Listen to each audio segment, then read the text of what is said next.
અધૂરા મહિને જન્મેલા બાળકોને એક ખાસ પ્રકારની બીમારી થતી હોય છે, ત્યારે આ બીમારીથી અનેક લોકો હજી સુધી પરિચિત નથી।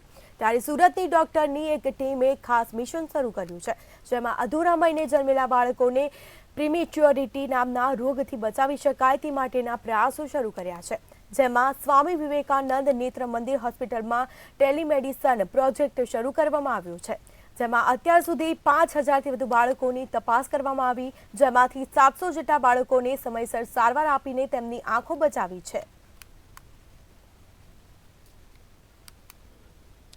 અધૂરા મહિને જન્મતા બાળકોમાં ખાસ એક પ્રકારની બીમારી થતી હોય છે, જે આંખને લગતી હોય છે। રેટિનોપેથી પ્રીમેચ્યોરિટી આ બીમારીનું નામ છે, અને આ બીમારી જે છે તે લોકોને ખબર નથી હોતી, પરંતુ આ બીમારી જે છે અધૂરા મહિને જન્મેલા બાળકોમાં થતી હોય છે। ત્યારે આપણી સાથે ડૉક્ટરો ઉપસ્થિત છે, એમની સાથે સીધી વાત કરીશું, જે પ્રકારની આ બીમારી હોય છે, કઈ રીતે માલુમ પડે છે આ બીમારી હોય।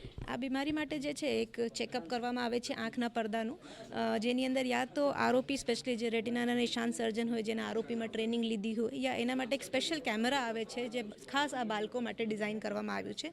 એનાથી આંખના પડદાનું ચેકઅપ કરવામાં આવે અને એનાથી ખબર પડે કે એ બચ્ચુને જે છે બીમારી છે કે નહીં અને ટ્રીટમેન્ટની જરૂર છે કે નહીં, અને અગર એને ટ્રીટમેન્ટની જરૂર હોય, સ્ટેજ 3 પર હોય, તો એને જે છે આરોપી સ્પેશિયલિસ્ટ ડૉક્ટર પાસે મોકલીને જે છે ટ્રીટમેન્ટ કરવામાં આવે છે। કેવડું બાળક હોય છે ત્યારે એને આ બીમારીમાં સપડાતું હોય છે? જે બી બાળક જેનું જન્મ 34 અઠવાડિયાથી પહેલાં થયું હોય, યા જેનું જન્મનું વજન 2 કિલોથી ઓછું થયું, તો એ બાળકનું પહેલું ચેકઅપ જે છે 21થી 30 દિવસની વચ્ચે, યાની 3થી 4 અઠવાડિયાની વચ્ચે પહેલાં ચેકઅપ થઈ જવું જોઈએ, અને પછી જોવા પછી એ નક્કી કરવામાં આવે કે એના પડદાનું ગ્રોથ કેટલું છે અને ફરીથી એને ચેકઅપની જરૂર ક્યારે છે, અઠવાડિયા પછી, 2 અઠવાડિયા પછી યા 3 અઠવાડિયા પછી, અને એ પ્રમાણે એનું ફોલોઅપ કરવામાં આવે છે।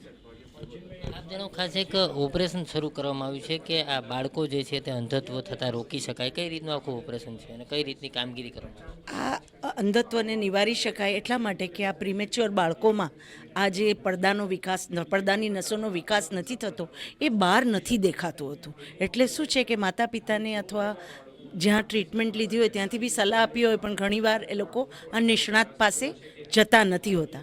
તો આ એક એવો સ્ક્રીનિંગ પ્રોગ્રામ છે કે જેમાં ટેલિમેડિસિન દ્વારા આ બધા રેટાઇનલ કેમેરાથી આમની ઇમેજ લેવામાં આવશે।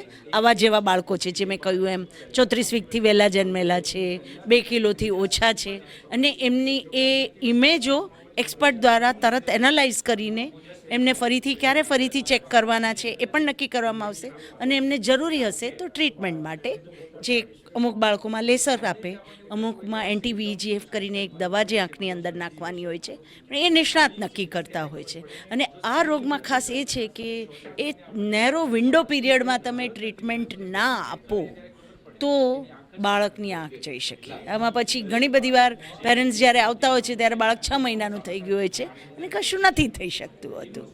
ખાસ કેટલા બાળકો અત્યાર સુધી આ કેસ સામે આવે છે? કેટલા બાળકોમાં આ પ્રકારના કેસ? કેટલા બાળકોનો સફળ ઈલાજ થયો?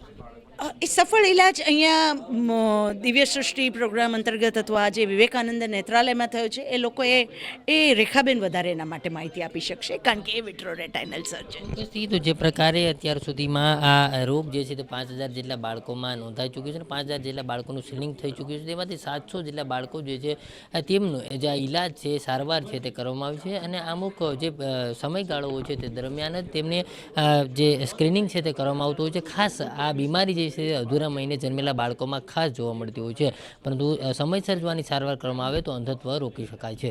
કેમેરામેન કેસી વગાસી સાથે દિવેશ પરમાર, મંતવી ન્યૂઝ, સુરત।